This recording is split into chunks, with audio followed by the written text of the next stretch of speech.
नमस्कार, समर्थ ज्योतिष मध्ये आपलं स्वागत आहे। तर आज 12 राशींमधली 8 नंबरची जी रास आहे तिचं नाव आहे वृश्चिक। वृश्चिक राशीची मी आज उपासना सांगणार आहे, उपाय देणार आहे।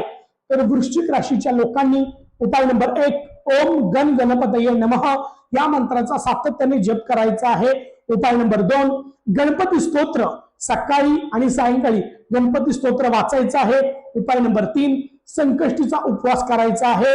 उपाय नंबर 4 प्रत्येक मंगळवारी गणपतीला गुळ खोबरं जास्वंदीचं फूल 21 दुर्वा गणपतीला अर्पण करायचे आहेत। परंतु आत्ताची ग्रहस्थिती आत्ताचं ग्रहमान वृश्चिक राशीसाठी थोडस त्रासदायक आहे, त्यामुळे अजून एक उपाय मी तुम्हाला देतोय। कारण वृश्चिक राशीला आता 8वा गुरु चालू आहे, मे अखेरपर्यंत गुरु 8वा असल्यामुळे वृश्चिक राशीच्या लोकांनी प्रत्येक गुरुवारी दत्त मंदिरात जाऊन 5 प्रदक्षिणा मारायच्या आहेत। दत्त मंदिरात दत्त महाराजांना एक बदाम, त्यानंतर हरभऱ्याची डाळ, गुळाचा खडा, पिवळी फुलं समर्पित करायची आहेत। ओम ग्राम दत्तात्रेयाय नमः हा जप म्हणायचा आहे। हा जप मंदिरातच करायचा आहे।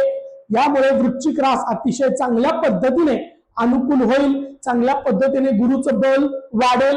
इथेच थांबतो। उद्या मी धनुरास घेऊन येत आहे। श्री स्वामी समर्थ। जय जय स्वामी समर्थ।